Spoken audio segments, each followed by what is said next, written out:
Hello everybody, this is Joseph Victorious, cybersecurity professional. I've taken various studies in the fields of criminology, data analytics, data forensics, psychology, and more. And I'm here to bring you another perspective, part 3 of the Idaho Murders. Who did it and why? This will be more of a introspective analysis into the causation of the murder suspect. Let's start with something that caught my eye doing some research on the subject, or the answer of this case. So Bryan Kohberger,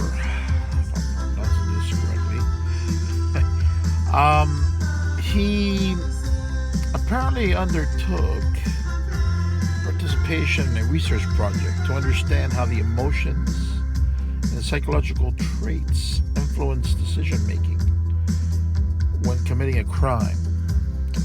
Now, I found that to be very, very interesting, and I'll tell you why.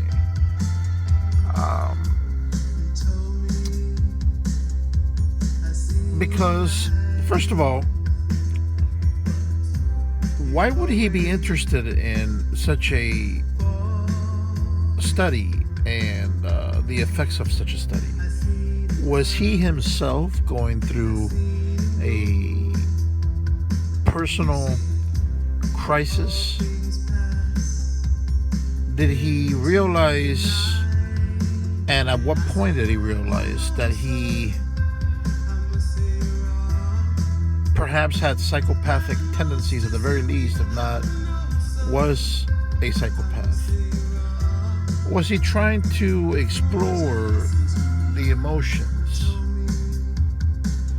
and the mind and how the mind works and the parts of the mind that control empathy and remorse, conscience, and all that? Was he trying to understand, perhaps trying to get a better perspective of why he was having such psychopathic feelings and tendencies towards killing someone? Was he conflicted? It's quite the dilemma, if you think about it, because I was making the analogy to a friend of mine earlier. I was overwhelming him with my analytical mind, but at some point I go, it's like this.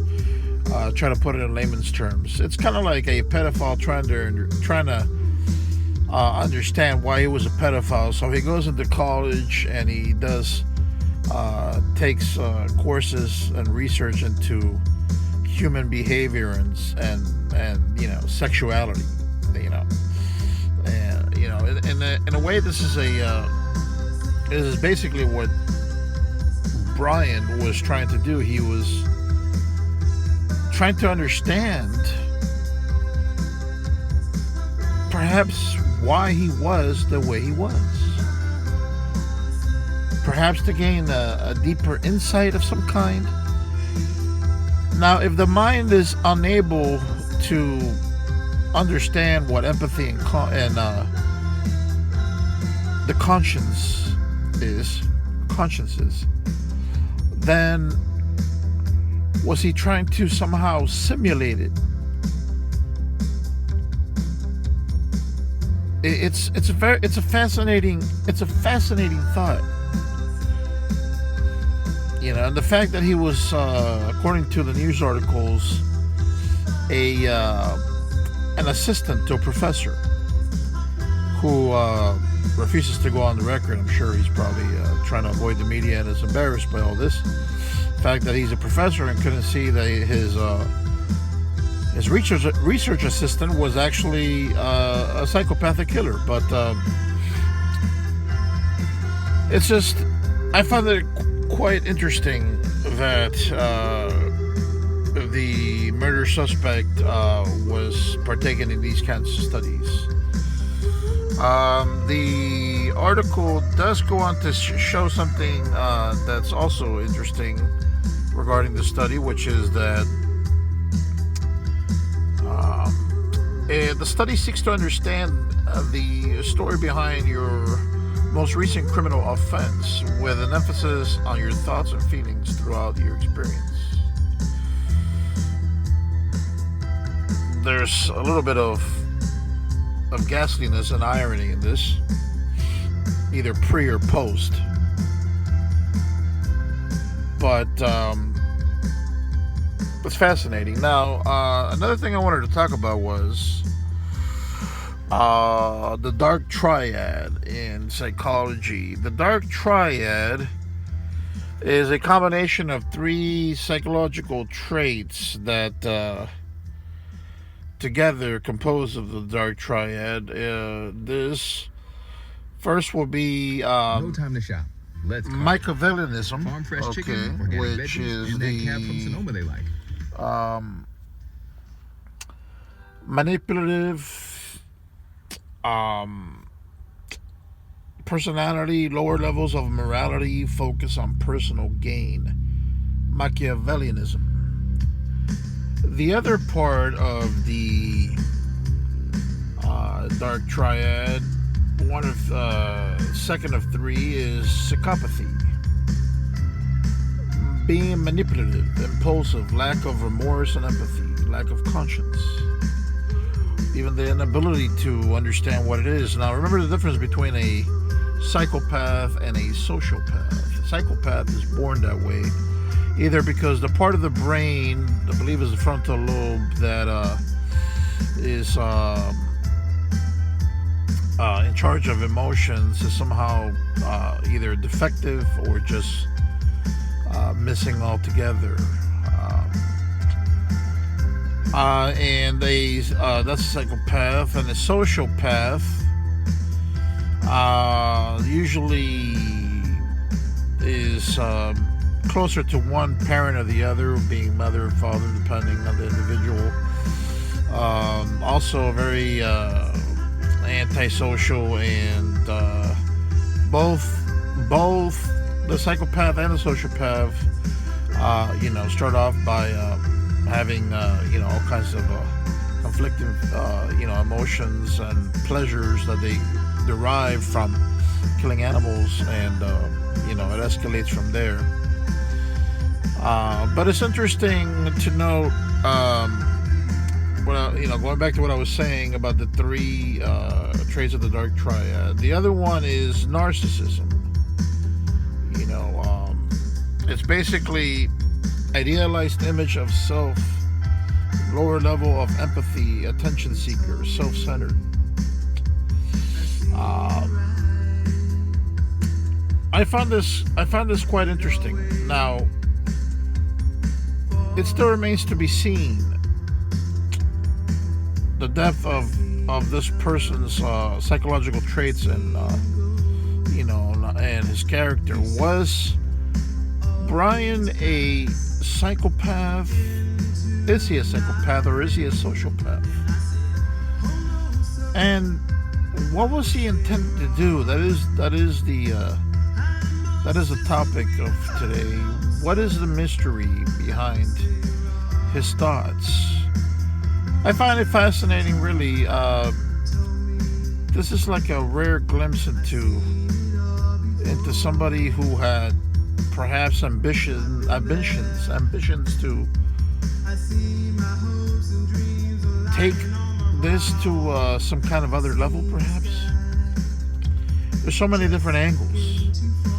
The angle of being conflicted, having a crisis, trying to understand what you probably could never understand. How do you understand something you're not born with?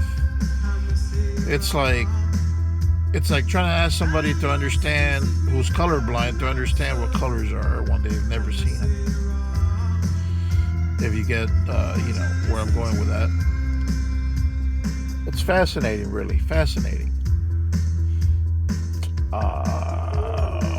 I was able to find some additional information in the net as far as There's a new video that came out.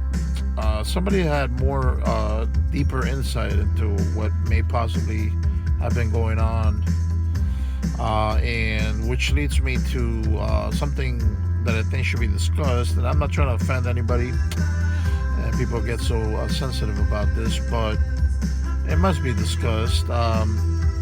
First, about that person who came out with a video today, or that was posted today on YouTube, talking about having more knowledge of what law enforcement knew, and something about knowing that the murder suspect had tried to restrain one of the victims in some way, or she was trying to escape, and hence there was a very high scream, and the screaming caused him to flee in a hurry. Hence the same person in the video talking about seeing a car speeding through a gas station. Now, is that the reason that the two girls downstairs survived, simply because somebody was able to scream loud enough to cause the killer to flee before completing his murder spree? Or it brings me to the point that I was aforementioned that I was referring to, talking about, is it possible that he had an accomplice? Now, it's interesting to also know that he then mentioned, and it's in public knowledge already in the internet, talking about asking the question to the law enforcement whether anybody else has been caught or charged. Now, I found that to be interesting. Did he do that because, as the experts are saying, he's trying to use his knowledge of criminology to confuse the police and play mind chess? Or is it possible that he did have an accomplice? And when I was referring to earlier about not offending anybody, the question begs to be answered. Now, were the two girls downstairs in some way, did they have knowledge of the individual in some way? Direct or indirect? Was there somebody collaborating? Was one of the ex-boyfriends of the victims also, did he know the suspect? All kinds of different questions arise about this. Now, I know they've been cleared by police, or so they say to the public, but you have to wonder, if the possibility does exist that he did have an accomplice, or multiple, could the story about the girl yelling have been contrived as a diversion in order for the people downstairs to one of them to get away with, not being a suspect or an accomplice? It makes you wonder. Now, I hope that my current analysis has piqued your interest. If you have any comments, please be like the Vulcans and be logical. Again, political sensitivity is not part of my discussions. I believe in freedom of speech, and I don't like people being restricted, but do try not to fill the comment sections with any hate or anything like that. It will be removed. And once again, this is Joseph Victorious with the cybersecurity, data analytics, and probabilities insights in my prior two videos, and additional criminology and further analysis in this video regarding the murder suspect and the what ifs. Stay tuned for more information.